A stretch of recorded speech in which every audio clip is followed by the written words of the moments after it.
It's Friday, October 6th. You're watching The Market Comment by Mario Sachikiriakos. I'm Christina Marujos, and thank you for joining us here at XM.com. A fragile sense of calm has returned to global markets ahead of the latest round of U.S. employment data. After reaching their highest levels since the financial crisis this week, U.S. Treasury yields have stabilized somewhat, waiting for non-farm payrolls as the catalyst that will either revitalize this rally or extend the latest pullback. Forecasts point to another solid employment report. Non-farm payrolls are projected at 170,000 in September. Meanwhile, the unemployment rate is set to tick down to 3.7%, while wage growth is expected to have picked up some steam in monthly terms.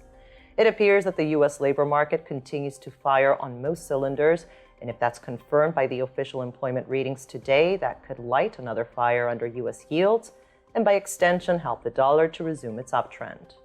In the bigger picture, the dollar is headed for its 12th consecutive week of advances. Behind this impressive rally lies a combination of solid economic fundamentals and increased debt issuance that have pushed yields to their highest levels in a generation, allowing the dollar to reestablish itself as the king of FX markets. The dim prospects of other currencies have also played a huge role. The euro has been plagued by economic growth concerns. The British pound is grappling with a weakening labor market and softer risk appetite. The Japanese yen has been devastated by interest rate differentials, while commodity-linked currencies are haunted by China risks. Hence, it seems like the dollar rally has scope to stretch further. Another dreadful week for gold prices is coming to a close.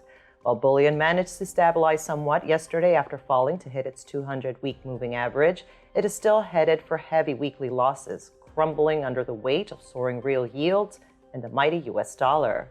Strong U.S. employment readings today would likely reinforce the downside pressure on gold, although a disappointing report could spark a relief bounce. Oil prices tanked for the second straight session yesterday and are headed for weekly losses of almost 9%. Reports that Russia would lift the self-imposed ban on pipeline diesel exports may have contributed to the sell-off, although the main driver seems to be a reassessment of the demand outlook amid concerns around global growth.